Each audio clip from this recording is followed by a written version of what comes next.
Joe Waggoner has served as executive director for Tampa-Hillsborough Expressway Authority since 2007, and during his tenure, Tampa-Hillsborough has significantly improved maintenance operations, the financial position of the agency. The Summit Expressway has become an all-electronic toll facility. It became an independent toll authority, and the statute amendments enable Tampa-Hillsborough to participate in regional Tampa Bay toll and transit-related projects. Sorry, is that me you're turning it over to, Phil? Oh, Phil's on mute. Okay, I'm going to go ahead as if I'm the one talking right now, or supposed to be talking right now. Our traffic experience has been very similar to what you saw Laura present. Our low point over the last few months was about mid-April, where our traffic on the commuter side had dropped about to 60% from what it was for the same time frame last year. It was very interesting to note that the commercial traffic, however, did not drop nearly as much. It was down about 20% for that same time frame. I'm sorry, it was down about 30% for that same time frame last year.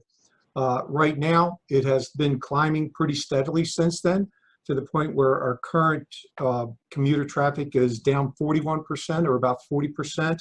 So that's a 20% rise over what you saw about a month ago on our facility. And the the commercial traffic as well has started to rebound. It's come back about 10% higher, so it's down about 20% over what it was a year ago. For fiscal year 2020, we're estimating that our net revenue, our total revenue for the year, will be about 12% less than what it was previously forecast. And as we look forward to building our next budget year and capital program, we're working on one scenario, because if you're like my agency, your traffic and revenue forecasters are giving you ranges of forecasts, not a forecast. So we're working on a middle road forecast that has us in 2020 down about 20%, 2021, I'm sorry, down about 20% over what had previously been forecast for 2021. What that's going to mean for us is there may be some aesthetic type projects that we will slow up and not do, but all of our existing capital work that's underway, if anything, they've been able to accelerate that for the same reasons noted. We've increased lane closures. We've actually closed ramps that we would never close for days at a time to get some construction work done, so those can be moved along rather quickly. And as we go forward to build the next, we work on something we call a 6-year work program. Our goal is going to keep everything that was going to be started in that 6-year period still going to start in that 6-year period. It may get smoothed out a little bit depending on how we need to do that. But bottom line is we want to do as much as soon as we can. And we hope that the recovery period, if anything, is more robust than what we're planning for. I think Florida stands a chance in that regard when you look at how we fared compared to other states.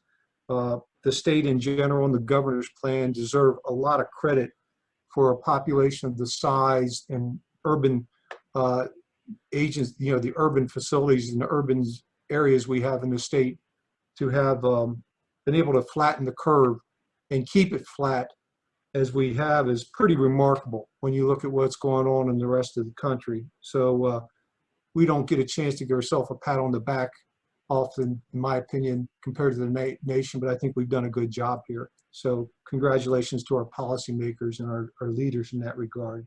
And to our citizens. They're acting intelligently. They're doing what's right to take care of themselves and us in general.